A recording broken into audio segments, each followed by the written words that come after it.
شەشی حوزەیرانی ئەمساڵ هەڵبژاردننی پێشوەختەی ئەنجومەنی نوێنەرانی عێراق بەڕێوەچێ. ئەمڕۆ دەپرسین ئایا هەڵبژاردننی ئەمجارە دەبێتە هۆی گۆڕانکاری بۆ هەرێمی کوردستان و عێراق؟ وەکو هاوڵاتیەکە چەند ئامادەی دەنگ بدەیت؟ من دەنگ نایەن و تا ئێساش دەنگم نایەوە، چونکە دەنگان درۆیەکە بۆ سەر درۆیەکی تر لە خشتەبردننی میلەتێکە بۆ کۆمەڵێ داتا و قسەی بێمانایە ساڵاناکرێ مکیاجێم کۆمەلگایی پێکرێ.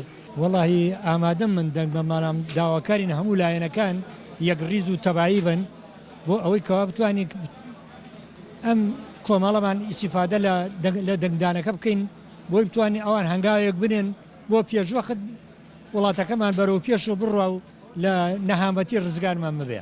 ئەرە وەڵام من ئامادەم لەبەر خاتری وڵاتەکەم و لەبەر خاتری قەوارە کوردیەکەی ئەیچی مەجبوو ئەرە وڵات دەنگەدەم هەرچۆنێ بێ دەنگەدەم بڵێ. پێت وایە هەڵبژاردننی ئەمجارەی کە ئەکرێت گۆڕانکاری بێ بۆ هەرێمی کوردستان و عێراق؟ وەڵاهی گۆڕانخۆی ئەبێ ببێ بەڵامێکی قەت باوەڕ ناکەم لایەنی بەرامبەر بیکا گۆڕانکاری بیکا، یعنی من ناچێ باخەمەوە بەڵێ قەولە دەن بۆ وعدە دەن بە شتێکە ڕێوا ئەبێت لە بەغال، بەڵام قەت من بۆ یعنی بۆ شروع وایە باوەڕ ناکەم گۆڕانکاری باش ببێ نەبەخوە. بەس چییە ئێمە مەجبورین هەر دەنگ بدەین لەبەر ئەوەی لە بەرامبەری حکوومەتی عێراق تۆزێ سەوت و قورساییمان بێن هیوا هەیەڵێت دەنگ نەبوو دەنگ ناتوە هەر لەبەر قەومیەتەکەت و لەبەر وەتەنەکە ئەبێت دەنگی هەر دەنگ بدەیت.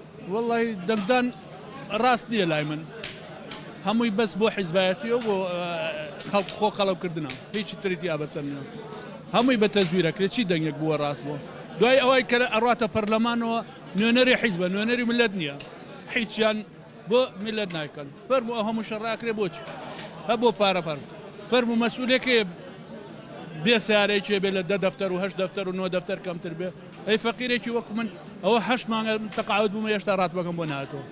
وەک هاوڵاتیەک جاجارە منە بزانم هاوڵاتیم شێ لە وڵاتە هاوڵاتی بەڕای من هەڵبژاردن و دیموکراسی و یاسا ئەو سێگەمە قێزەوەنن کە لەسەر تاسەری دنیا سیاسەکان کۆمەلگاکانی پێگەوجێنن هیچ شتێکی کردین جگە لەوەی کە بەرژەوەندی کۆمەڵی سیاسیویکی تر دەبەرەوە من ئامادەنین بە هیچ شێوە دەنگ بە هیچ شتێک کەسێک بوو.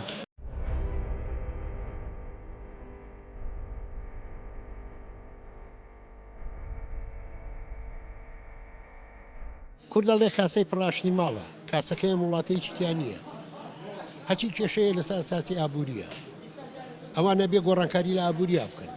گۆڕانکاری لە چیاکەن؟ لە سیاسەتە، لە گۆڕینی کورسیەکانە، لە ڕەنکردنە، لە چییە؟